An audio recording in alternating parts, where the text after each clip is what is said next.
Warning, the following video has flashing lights and also includes content that may be deemed inappropriate for some viewers. Viewer discretion is advised.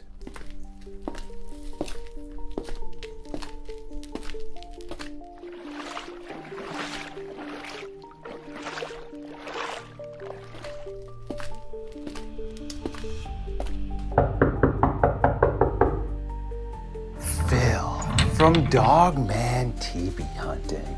Yes, we have finally linked up again for another episode of Midnight Lycanthropy here on LordeStarfox Radio.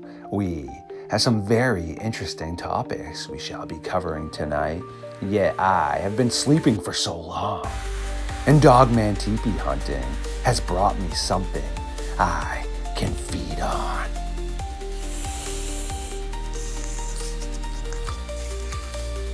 Absolutely delicious.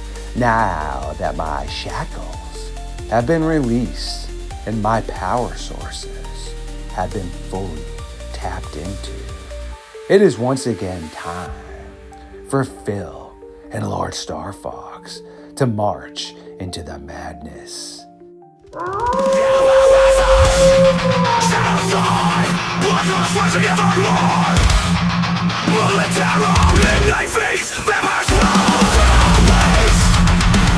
Stood up. I said, oh my god, it's a werewolf. And everybody in the car freaked out.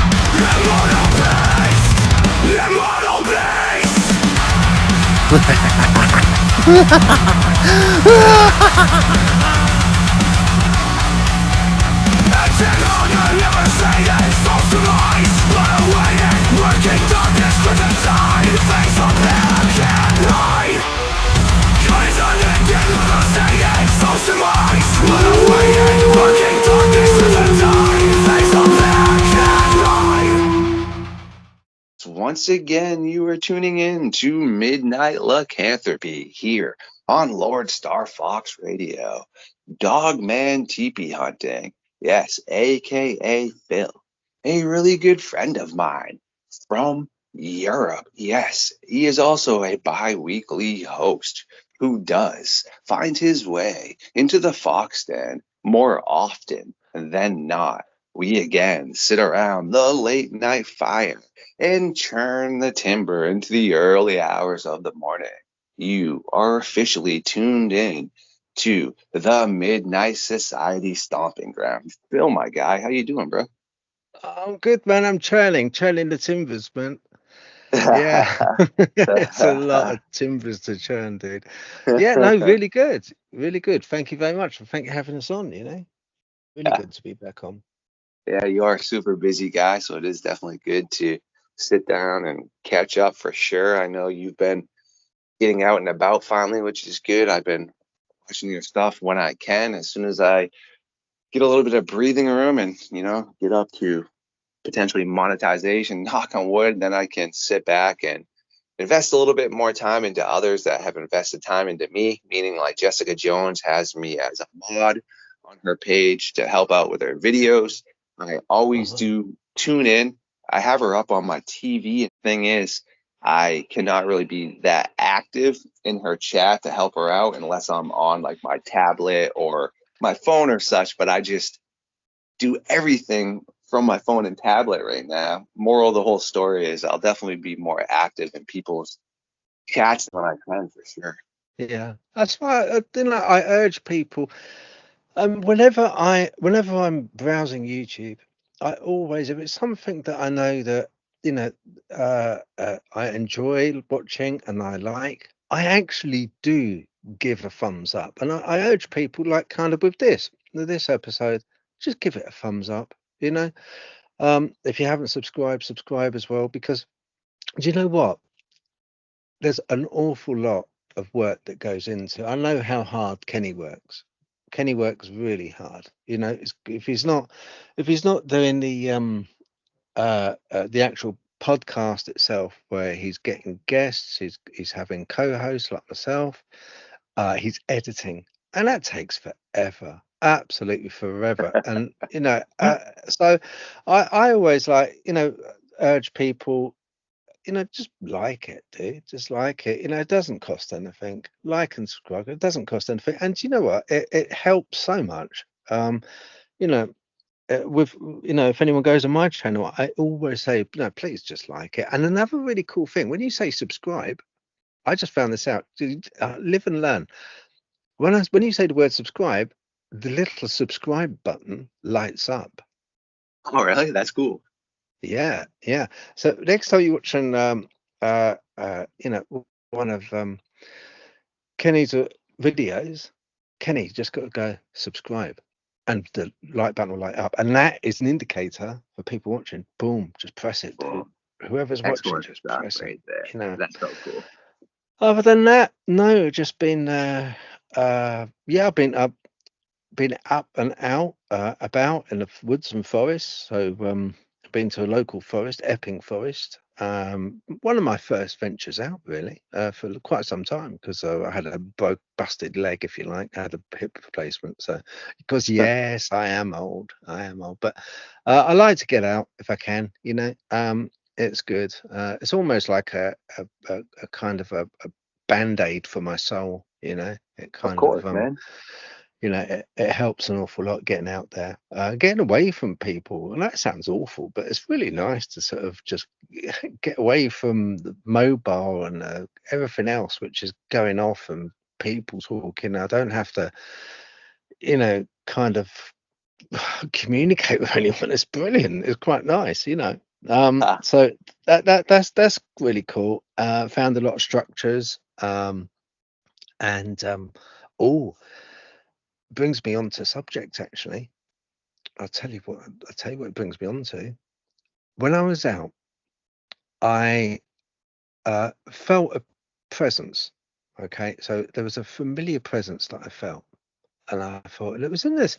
I was really quite, far in. I was about 45 minutes into this forest. Okay, it's quite a big forest, reasonably big forest. In the US standards, it's like someone's backyard, but over here it's quite big. It's a few miles, good few miles of forest. And uh anyway, so I was in it, and Epping Forest, and brilliant place. It's not very close to London. What happened was, years ago, just a quick thing, years ago, Queen Victoria donated, it was a hunting forest. It's where the royals went to hunt deer and wild boar and all sorts like that. Then Victoria turned around and said, right, okay, I'm going to give the people this forest. So it's the people's forest, which is fine and lovely, a really kind thing to do. So it's bequeathed to the people, the public. But what isn't bequeathed is the parking. So you go there and you still got to pay for the parking everywhere. There's loads of stops parking. It's a huge place, but everywhere you stop and you go underneath the height barrier and and you park up, and then boom, there you go, pay machine. You're like, oh, what? Honestly, if it's the people's forest, why can't they let the people go? But no, so but that's my only kind of moan, really. But getting back to it, I was in this one particular part, and I felt a presence. I was like, oh, and I've got a really good feeling for stuff like this. I trust my gut an awful lot. And I thought, guys, something odd. Right nearby was this structure, like a teepee type structure.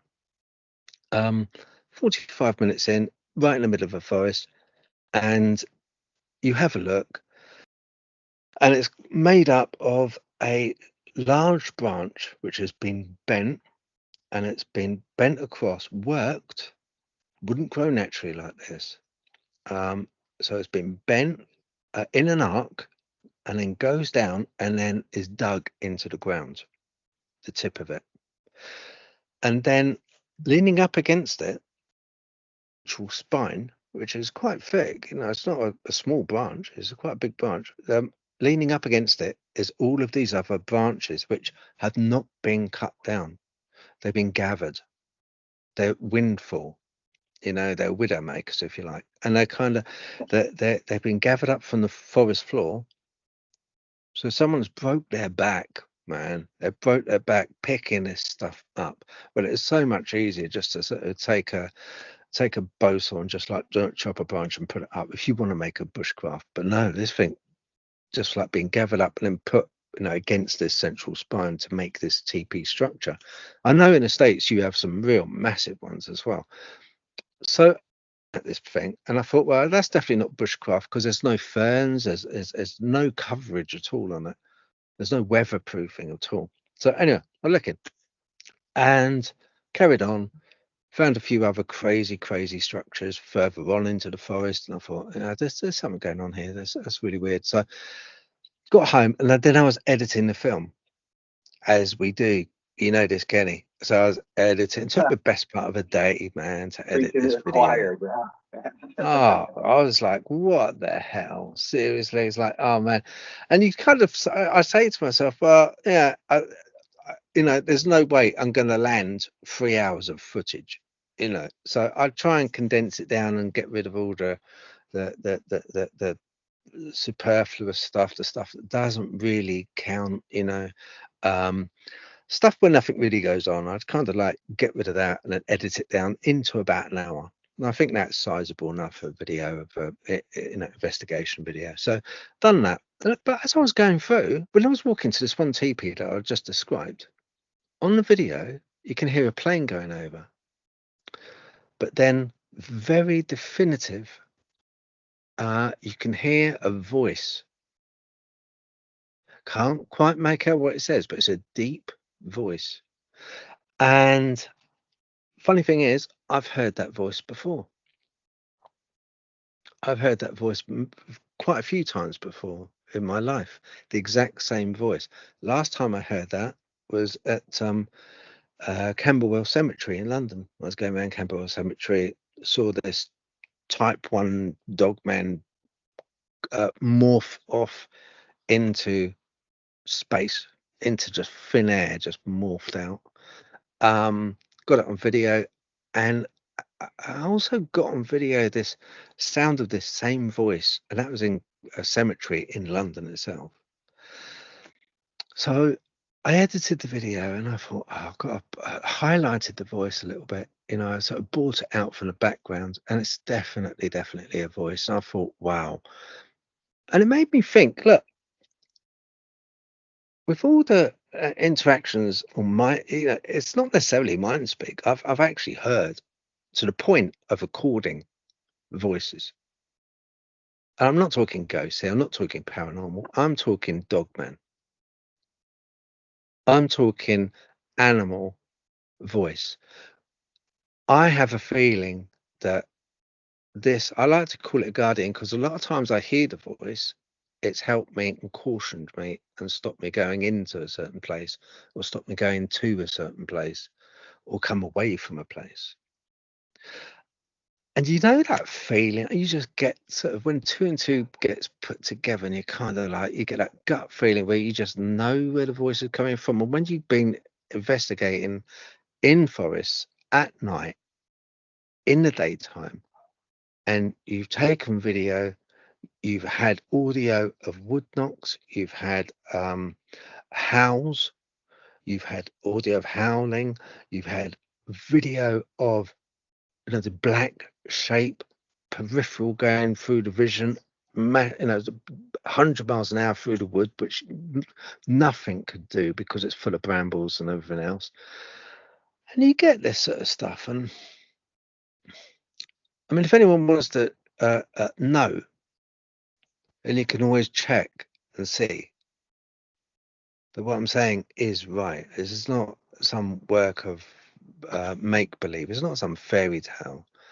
I have documented a Type 1 Dogman, a a quadrupedal, large dog, jet black, in the forest, just staring, sending my dogs crazy. So anyway, back to mind speak. Back to the question is, can animals talk? Is that a possibility? We've often heard with witnesses, and we've often heard that they hear mind speak, especially when it comes to Dogman. Also, Bigfoot, Sasquatch. People have often said they had this voice in their head, and it's either told them to relax or stay calm, it's fine, everything's going to be okay, or the other way around. It's my territory, get out, that type of thing. But it got me wondering, where does this come from? I had a little look around, and there is a case, and it started in 1935, 1936, a good time ago. And this was part of the United Kingdom, is an island called the Isle of Man. Interesting place because it's got a long history, and it's very deeply tied in its history to Vikings, Celts, and they have their own parliament. So they're kind of separate and very, very staunch independent of the Greater British Isles. They are still part of the British Isles, but they're very staunchly independent. And when you go over, they'll welcome you as a tourist, but you know that you're an alien, over there. Do you see what I mean? You know that. Anyway, a documented case, happened over there, about 1935, 1936. And this happened with a talking mongoose. With animals that talk, you often get budgerigars, the most common. Budgerigars will talk. The earliest documented case of animal talking is in the 5th century BC. A Greek physician, Stesis, who wrote that he encountered a large parrot as large as a hawk with a human voice. We know now that yes, that's true. In England, a budgerigar called Sparky knew 531 words. Another budgerigar was in the Guinness Book of Records because he had the largest vocabulary of any bird. So we know birds can, ravens can mimic sound. They've got the ability with the vocal cords to actually mimic what is said. But then we go on to animals that talk, that don't mimic. They have coherency in their speech. They have thought of what they say, and that is something completely different. And that is what I'm talking about with Geoff the mongoose. So mongooses are classified within the Herpestidae family. Okay, as good as I can figure that one out, which is distinct from other carnivore families like the Musteltidae, weasels or ferrets. So they're distinctly different. Sounds like you did pretty good, man.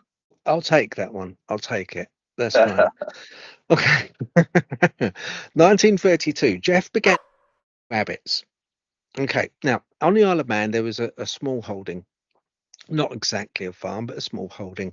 Had a few animals. The family had moved over from England over to the Isle of Man.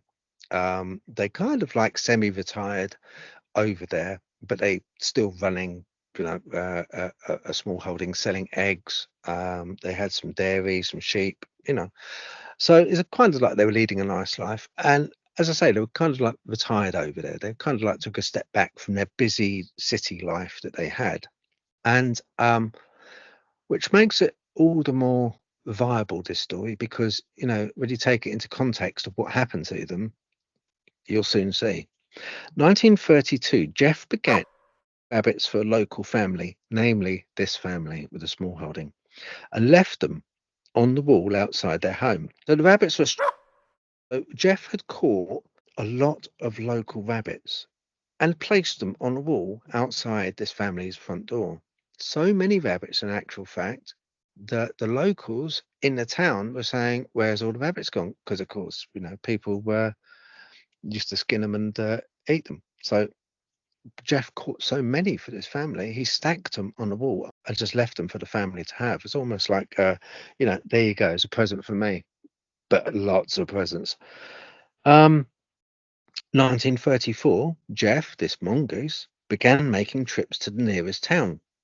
Now, these trips were reconnaissance trips. 1934. So what Geoff used to do, he used to go to the town close by, relatively close by, a few miles away, and then come back, and he would tell the family of this small holding what was going on in town. So much so that it would be accurate. So if, say, for instance, there was an accident in town, Geoff would know. He'd run back, small holding, tell the family that, oh, there was an accident downtown. Yeah. There was a motor car came along and it collided with a goat, whatever, and boom, I said that happened. A big thing in a small town, but it was accurate, and the family never left. That was witnessed. The family never left, but yet they got that news. And this is back in the 1930s. Had no internet or nothing like that. So when asked if Geoff was a spirit, Geoff replied he was an earthbound spirit. Let's not go down a paranormal path just yet. There's more to this. Geoff would do tricks. A visitor because word got around. They had a talking mongoose. This mongoose done reconnaissance work. This mongoose brought them rabbits and left them on the wall. It was an intelligent creature. So word got around. Doesn't take too long. So the villagers, the townies would come up, and they come to the small holding, and they would play a game, and they would flick a coin, and Geoff in the barn would look through a slot in the crack of the wood of the barn, and he would be able to say whether it was heads or tails. The people who'd played this game with Geoff would only hear him and see his eye at the door.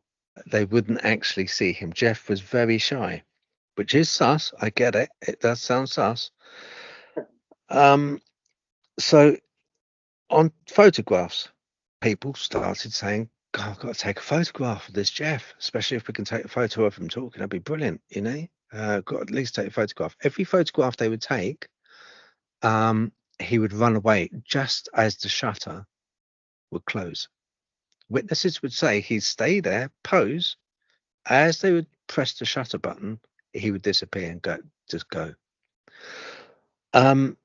This case was investigated, and it was investigated by a guy called Harry Price originally.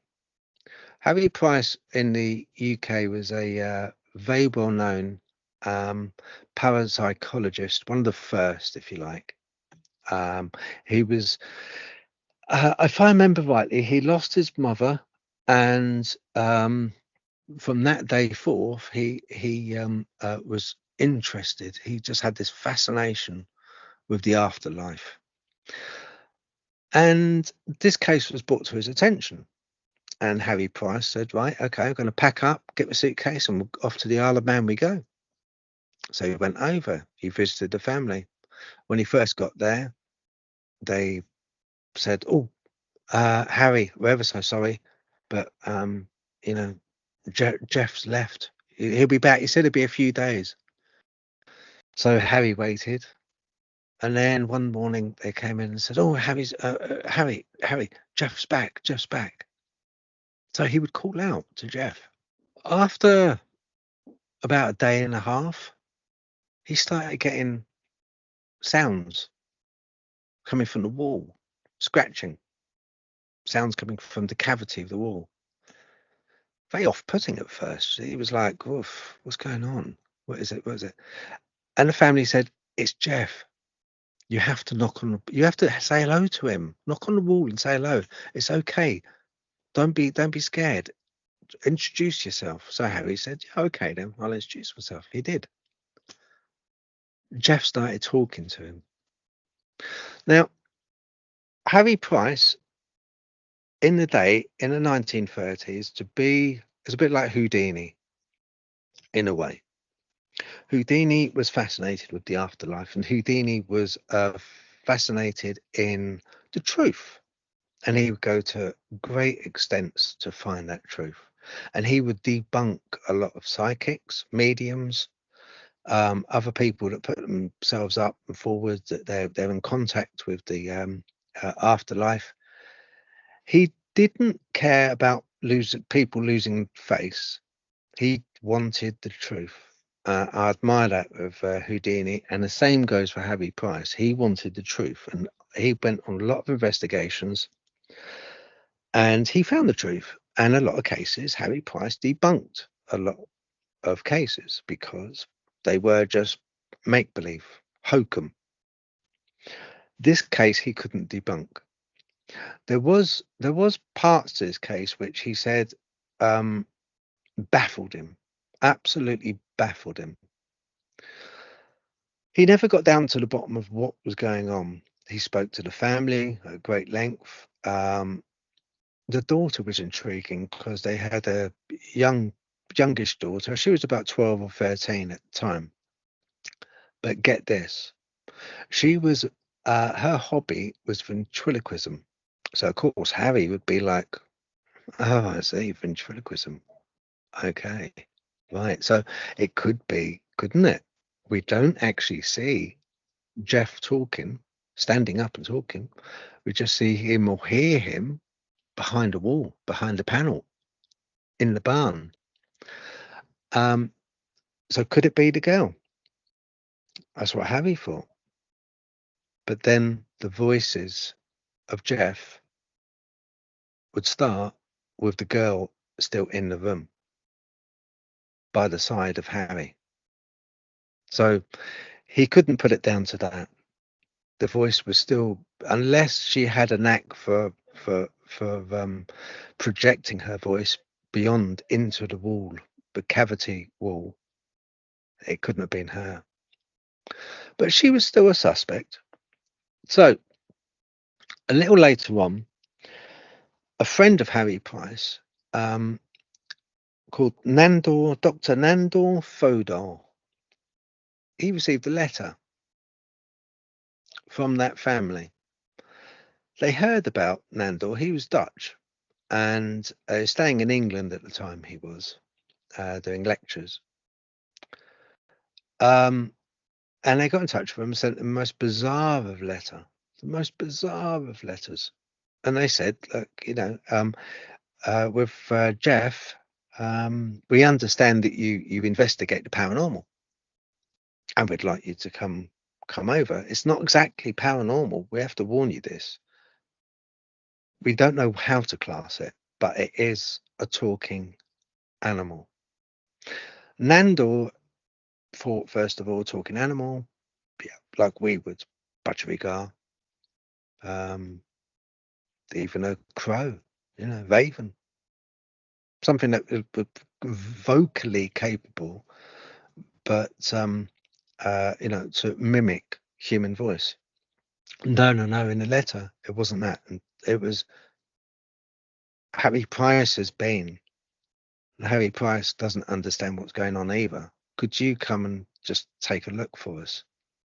We'd like to get your opinion on this. So Nandor decided to take a train, take a boat, and go over to the Isle of Man himself. Harry wasn't there. Harry had left. Before Nandor went to the Isle of Man, he had a sit-down chat in a pub with Harry Price. And he said, look, what's going on? I've received this letter about a talking mongoose. Really? Well, I don't do that sort of thing. I pursue the afterlife. I pursue the unexplained in the form of, do we come back? Harry said, no, Nandor, you have to go. It's the most amazing out of all of my investigations. This one has been the one which has been the most baffling, Nandor, the most baffling. You have to go and witness it yourself. Geoff told me things that no one else knew. Geoff communicated intelligently, Nandor. Do you understand? So Nandor was like, what, really? And he had a lot of respect for Harry as a investigator, paranormal investigator, nevertheless, but he had a respect for him. So through a smile, he kind of, across the table, he said, right, okay, all right, let's do it then. Yeah, I'll go and have a look. Let's do it. Most intriguing case, Harry. I'll do it. Harry passed him his notes on the case, which he read in due course before he turned up at the small holding on the Isle of Man. He was met by the family, and the family said, oh, hello, Nandor. Yes, that's right. I'm here about a talking mongoose. Yes, that's right. Yeah, Geoff. Once again, like Harry, he's not here at the moment, but he should be back soon. Nandor scratched his head and was like, "Well, okay then. Right, okay, that's quite convenient." So he made himself at home. He went to the local inn and got bored. So he took a room, had a meal, went back the following day. Geoff played a little bit coy from the point of view of he would play games with people. If he knew someone was going to come and see him, he wasn't a circus animal. He would play a game. He was like, "Well, if you want to see me so badly, then you have to wait, don't you?" About 2 days went by, and Geoff made an appearance. And the family were overjoyed, and they sent a message to the local inn, and Nandor came over to visit the farm. And they said, "Oh, he said he'll see you. Geoff said he'll see you, Nandor." "Oh, really? Okay, where is he?" "Oh, he's in the barn." "Oh, brilliant. Okay, I'll go and see him in the barn." So Nandor went into the barn. In the barn was a box on the floor, a big wooden box. It was almost like a seat, part of the barn. It wasn't a separate box. It was part of the barn. And Nandor said, "Hello. I take it you're Geoff." "Yes, that's right. I'm Geoff." And his answer came back, and he was like, "What?" Took him back. He was like, "What?" "Yes, that's right. I'm Geoff. What are you here for? You're here to see me, aren't you?" And he was like, "What? No." And his conversation went on like this. It was the most stunning thing that Fodor had kind of encountered, but he was still skeptical by nature. Could it have been the daughter in the box? Is there a trap door? So he stayed and he waited and he still kept on communicating. One night in the inn, he had a telephone call. "There's a phone call for you." It was horrible outside. Evidently, it was a storming night. Telephone call came in the pub where he was staying in the inn. He answered it. "Hello? Yes, it's Nandor. Who's speaking?" "It's Geoff." "Who?" "Geoff. Where are you now? You're in the public house, aren't you? You're in the pub." That's right, I am. Geoff, I wanted to talk to you." He said, what are you? How come you can talk?" "Oh, I can do lots of things. I'm the eighth wonder of the world, Nandor. I'm the eighth wonder of the world. I can split the atom. I'm more or less a god, you know." Nandor was taken back by this. He kind of thought to himself, "Well, why can't you show yourself? You know, why? How do I know that it's actually you? How do I know this?" "Oh," Geoff was sighing, and there was a long pause on the line, and then Geoff said, "Your father, didn't he? Passed away." Andor was kind of taken back by this. It was not a secret. He had passed away. What nobody knew, though, was the last words that his father had told his son, Nandor, before he did. You see, his father was going away. He was unwell, but he was going away and he was traveling. He had to travel on a boat. And before he left Nandor, his son, he said one sentence to him. So Geoff repeated it. I know what your father told you." What you talking about?" Nandor said. How do you know? How could you know?" "Your father said, 'You'll never see me again.'" Nandor knew. Nobody else knew that. Nobody knew what his father had said to him. And that always stuck with Nandor, what his father said, because very, very soon afterwards, his father passed away. We're in a predicament of talking animals. Witnesses swear blind that there was a Geoff. that it was talking, and it was coherent, and it was intelligent. We also have witnesses that say that they hear animals talking. Well, who hears animals talking, Phil? Who hears animals talking? Witnesses I have spoken to. I'm sure witnesses that this channel with Kenny have spoken of, where people have been out in the woods, like I was at Epping, just before I saw that teepee, and I heard a voice. There was no human there with me, and I've heard that voice before, and it's always been I attribute it to being a dogman, and I attribute that dogman to be a guardian. I always have from quite an early age, because I've always had the same. When I had a sighting many, many moons ago, it's what started me on this path of dogman. I wasn't going to come up with videos. I wasn't going to come up with my channel. I wasn't going to come up with any of this. I had no need to. It was just going to be kind of stuff and experience that happened to me, and that was it. I did it because I felt I had to. Something happened in my life that kind of forced my hand. And I was worried that if I didn't document what had happened, then it would be lost. So that's the reason that I did this. And that's the reason that I'm documenting what I'm documenting. So yeah, I have firsthand heard, if you like, animals talk. So I do believe it is possible. And I do believe witnesses when they say that they've heard minds speak or vocalization. Sometimes you often hear with people when they're out in the woods where they almost hear their own voice being called.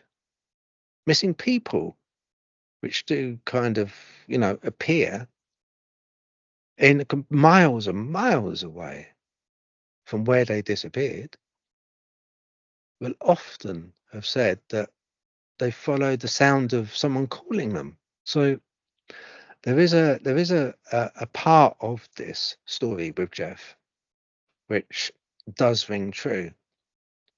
And I don't want to attribute it, and I won't attribute it to paranormal. I think it's more than that. I don't think it's witchcraft. You often get witches with familiars in the shape of black cats, which wasn't true. There's very, very few had black cats as familiars. But they would very often talk about when they were found and they were tried, and a creature, an animal, came to the house. A lot of times it was a black bipedal creature, looked like a dog. Sometimes it would be a mouse. Sometimes it would be another creature in the shape of, say, a cat. Even insects. And people would say that it spoke to them. It offered them freedom. It offered them a better way of life if they, in the case of witchcraft, if they renounced their religion and embraced another. I think I don't have to go into too much detail. I think people kind of gather what I'm talking about, the line I'm going down. So, we have to be mindful of take away the paranormal part, take away the witches part, but keep the testimony of this throughout history. This is 15th, 16th century. They're talking about it. This with Geoff is 1930s. And then modern day that we're in, just in the very recent past, people still say they hear their voices being called. They go towards that voice and they disappear, only to reappear again, dazed, not knowing what happened during that time, often missing clothing. And how they travel there, they do not know, but they follow their voice. People often say, both Bigfooters, investigators, dogman investigators like myself, often hear not only wood knocks, but a voice whether it be mind speak or a vocalization. And that is something which we have to really consider as being a thing. It's viable.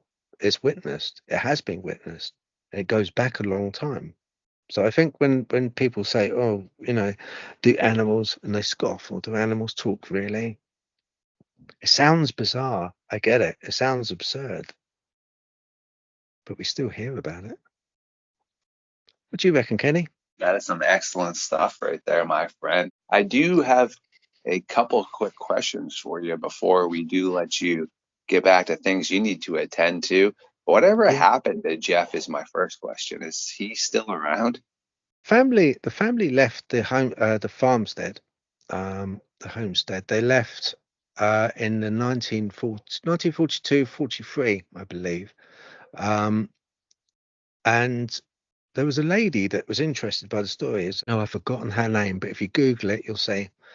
And she went back in the a long time after the farm was demolished. Okay, when they left, no one took it over because of this Geoff, the story of Geoff. No one wanted to stay there. So eventually, the landowner just got rid of it. She got rid of the farmstead, and it was just rubble. She was more into a mediumship. Yeah. So I know, yet again, we're talking paranormal, but we're not. She went and she swears that she heard a voice calling itself Geoff, and this is many years after. So as far as I'm concerned, as far as I know, that is documented, Geoff hasn't passed on. He still could be there. Wow, creepy. Have you ever personally had a chance to go there? No, I want to. That's on my bucket list to go, because Isle of Man's not terribly far. It's not too bad. I can get there. Do you know? So it's on my bucket Yeah. list to go. Because that's where they do the Isle of Man TT racing. Oh, okay. Very interesting stuff right Yeah. there. Wow. My next question for you, my friend, is do you think Geoff is good, evil, neutral? You know, I think when you when you read up on Jeff and the way he spoke, he was like a misbehaving teenager. Yes. The way he Gotcha. spoke was a misbehaving teenager. He was quite kind of abrupt, quite rude. He was wouldn't do what you would ask. He played up. He would also backchat people, very often backchat people. He was very let me say narcissistic from the point of view of, coming up with, he was the eighth wonder of the world. He could split the atom. He was the best of the best. Jeff was documented saying things like, uh, uh, I could make everyone's problem go away. I am the closest you could find to like a god. I am you know uh, he was quite full of himself. He was just kind of like a real rowdy, just sort of teenage, but very. We do know that the daughter was a ventriloquist, right? But the stuff that Jeff was saying when Nandor wrote in his journal about it, he said, one, the tone of the voice couldn't have matched a 13 year old girl's tone. She would struggle to reach that tone because it was quite sort of it would stretch your larynx too much for a young girl. Young girls naturally have very higher pitched voices normally. Secondly, he said the stuff that Jeff came out with wouldn't be.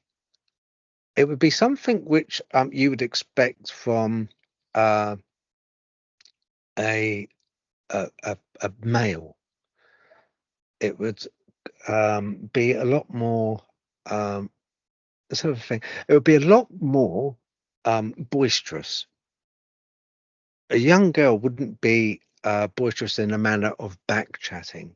Of I know there's a lot of parents out there that go, hang on, you haven't met our daughter yet. But no, you know, a lot of a lot of the conversation that went on was borderline kind of two guys in a bar talking about their misses, that kind of conversation, that tone of the conversation. It would be kind of like a little bit edgy, a little bit kind of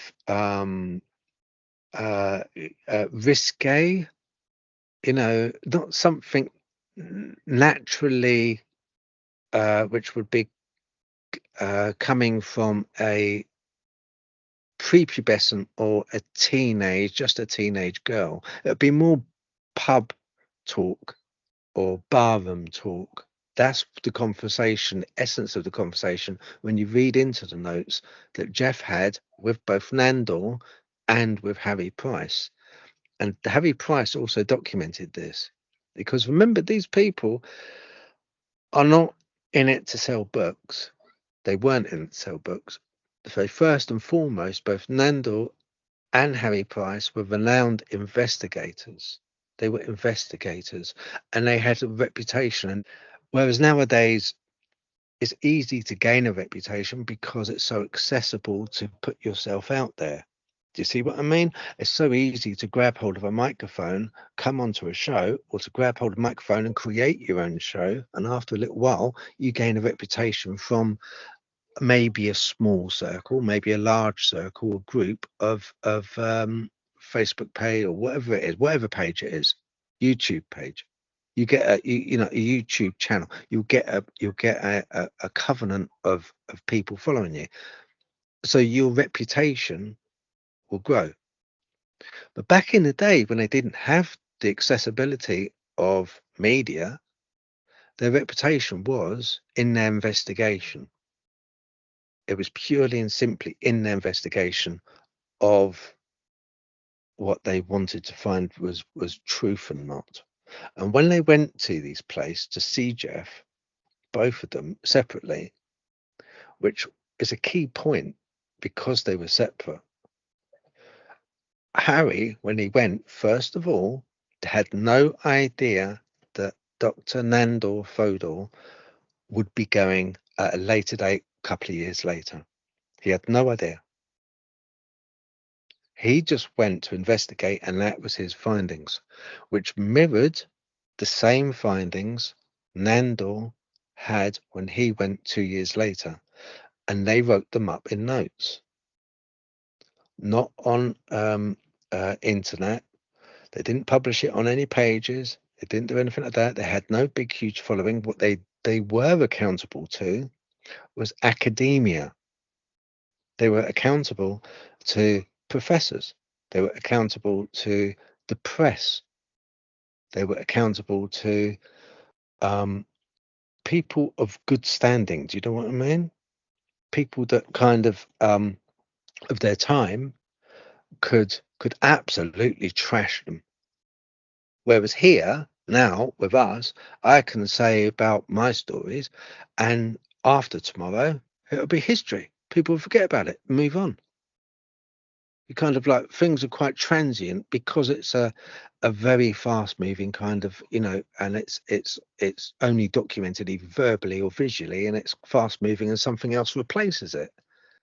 Something always replaces it. You know, it's like on the news, a disaster happens, everyone's in shock. A day later, something else will happen, and that will replace, and you'll forget the first thing that happened. But back in those days, this is what makes this case so viable. They were accountable to a select few people of high standing, so their reputation was really on the line, and yet they both mirrored each other in their findings. And it was just absolutely fascinating case. And Geoff was just a funny creature. And as far as I know, he's still there. I haven't heard any further documentation of about Geoff. But we have to remember that the Manx, as they're known on the Isle of Man, the Manx people, they're very independent, and they are a people that still very, very much believe in fairy lore to be truth. They believe in a lot of lore when it comes to gnomes and boggarts and all kinds of these what people would say fairy tale creatures. They're very proud of them. They're in their folklore, and yeah, so and a very closed book about it. It's hard to get any, I don't think they would publicly kind of come out with, oh yeah, well, Geoff moved over and he's now running a B&B or a hotel. They wouldn't say that. They would kind of keep things a bit closed and a bit in, because it's a small community. But I like to think that Geoff is still kicking around in one form or another.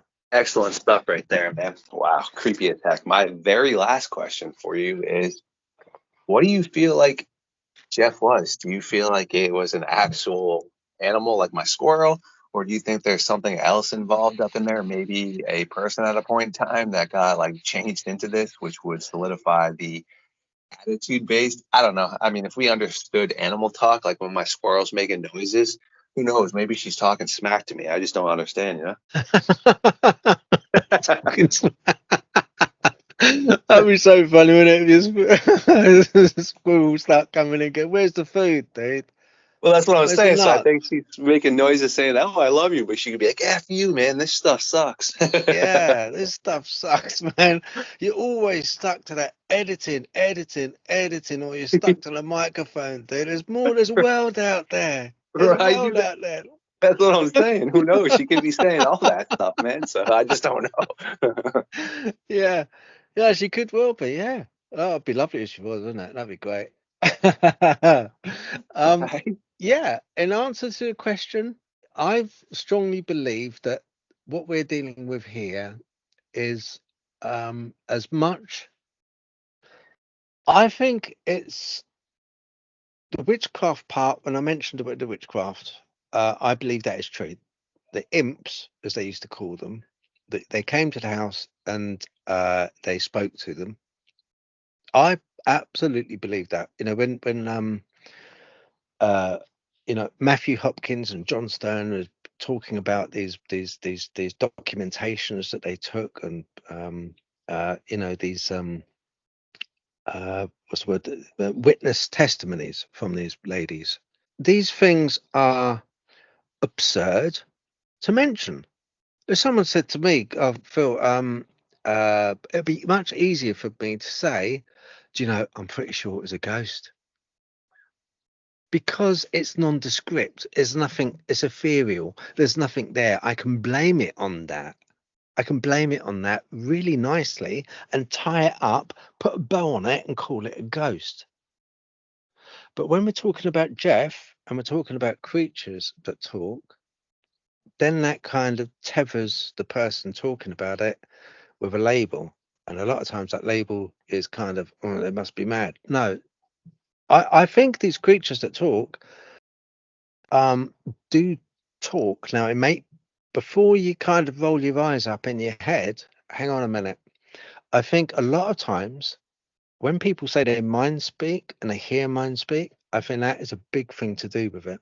I probably misconstrue that the verbally they're talking, when actually it could be just in my mind that they're talking.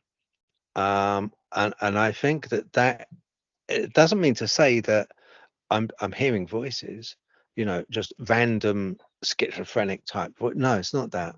It is because it's select. Yeah, it's a select voice that you hear, and also it's only on with me myself odd occasions that happens. In cases where I shouldn't be somewhere or something's going to happen and I should move, I'm cautioned to move by this voice. And it usually happens out in the woods or forest somewhere. I think Geoff was a entity as much alive as Dogman, as much seen as Dogman. He was a mongoose, yes, but he was also a entity which was coherent, intuitive, and as much intelligence and communication. The avenues of communication were just as open as they are for us. Just because he's a mongoose, or people saw him to be a mongoose, like people see Dogman to be a Dogman, doesn't make it as absurd. It's exactly the same. It's just the physicality is different. So I think these things they do. I would never put my hands up and tell anyone, no, you're messing with my mind. You did not hear Dogman. You did not hear Bigfoot. People do. I have, and I say the same with Geoff. Exactly. So that's what my take is. I don't exactly know the technicality behind it, whether it is a spirit. I don't think it is. I think it could be something along the lines of like Shark use luminescence, or not luminescence, electrosensory, like a radar they use. Maybe these things that we're dealing with have a slightly different physiological makeup, and they're able to project their thoughts onto us. Maybe, I don't know, but I wish I knew the answer. If I did, it would be just like, oh, I'd be the first one to sort of, wow, brilliant, lovely. But I can't answer you what Geoff was incarnate. You know what it was. I think it was an entity that manifested in Geoff. Now I don't think that entity was necessarily ethereal like a ghost. I don't think it was a spirit. I think it was something else, because of his actions as well. When you read up on the case, the actions that he took, but like the rabbits, it's just, some of the stuff he was doing is crazy. Just it took logic, it took a thinking, coherent mind on a level which human species is on. This is not an animal that we're dealing with, not a normal animal. Much the same about Dogman is not a normal animal. We're dealing with something with far superior intelligence. And I think, I think with these creatures, I think especially with Dogman, I think they are kind of they're guardians, soldiers, and I think they could very well be really, the true indigenous creature of the woods and forests of this land, of your land, my land. Maybe they have, and they've like kind of through evolution, they've gained the ability. It's just animals, normal animals as we know, have lost the ability, but maybe they've gained the ability and kept the ability to speak. Don't know. Wow. Absolutely epic stuff right there, man. Great answer. Couldn't have had a better answer myself. Appreciate it. Well, is there anything else you would like to touch base on tonight, my friend, before we let you get back to some things you need to attend to? As I say in Blighty, in England, go get a cup of tea. That is awesome, my friend. Well, there's nothing wrong with that. If it makes you feel any better, I am going to do a little bit of exercise. I have another show tonight at 8:30. I will be doing some editing. Need to go check on the good old sidekick Swift. I got to do some cooking myself, and yeah, get some True Blood in, man. So I feel you, bro. Yeah, no, that's for sure. Yeah. I'm watching Paradise at the moment, a Yep. TV show called. Yeah. Have you seen it? I have not. I don't even know if I've heard of that, to be quite honest with you. Yeah. It's on what channel is it on? Oh, it's on Disney Channel. But Really? yeah. But kind of as it goes on, it started off a bit of a bore. You kind of like think to yourself, oh, another program about the president of the United States and blah blah blah, with this stuff going on, and you think, oh, it's going to be another White House type thing. But as it goes on, it kind of brings up subjects that are kind of like quite cutting edge for the moment, like conspiracies and like, I mean, I'm a big advocate that I know a place in the UK which has or had underground laboratories and miles of tunnels, and they originally used to do genetic experiments there, post-war genetic experiments. And there's been a lot of locals over the years that have mentioned about seeing some strange animals there, roaming the countryside. And they think they're these animals which we've escaped or let out as an experiment, or yeah. So and it kind of ties in when you just watch the program. They were talking about this, underground places and that, because they end up living in this like huge underground the woman, right, who kind of like is the backbone of the president. Yeah, she's kind of like the brains of it. Yeah, this woman. And she said to this geeky computer whiz kid, she says, do you believe then, could you generate a complete city underground, like as big as Tulsa? And he just looked at it and he was like, what, you mean, how many people? She said, oh, 25,000 people. And he's like, what? Yeah, 25,000 people. Could you create that? Do you think it's viable? And next thing you know, this helicopter, they're walking through a hangar, this helicopter, yeah, like a Chinook, kind of like comes in through this hangar they're walking through, above their heads, these big metal doors open, and what you see is this huge illuminated kind of city, and it's all underground, dude. Yeah, it's awesome. It's quite, it's great when you watch something like that and it opens out. It's like a book where you think, oh, you read the front cover and you think, oh, it's going to be a book. But when you're halfway through it, you're kind of like, wow, excellent. Yeah. So it was quite good. I'm quite enjoying it at the moment. Oh yeah, man. Well, we definitely need to get you back to that. You heard that, to the audience. We do need to allow Phil to get back to his misses, as well as his own research and some sort of enjoyment for the night for him. Yes, Phil is over in the UK, so it is very early in the hours of the morning for him. Yet, if you would like to keep up to date as to what Dogman TP hunting is doing, you can check out our previous playlist down below. You can check out the good old description box filled up with the links. Or you can also, yes, just type in Dogman TP hunting in the good old search bar, and you will be connected with Phil and what he's doing. Yet, until next time, this will be the conclusion of the meeting for the Midnight Society in the early hours of the morning. If I do fear and loathe anything, it is the sunlight. Thanks for hanging out tonight. Hey, no problem. Thanks for having us. Another great episode. I appreciate that, man.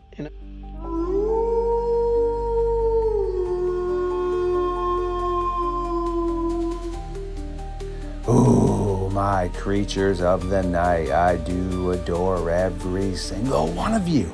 And thank you for hanging out tonight. Please like, comment, subscribe, share the truth to the algorithm, and we will catch you very soon.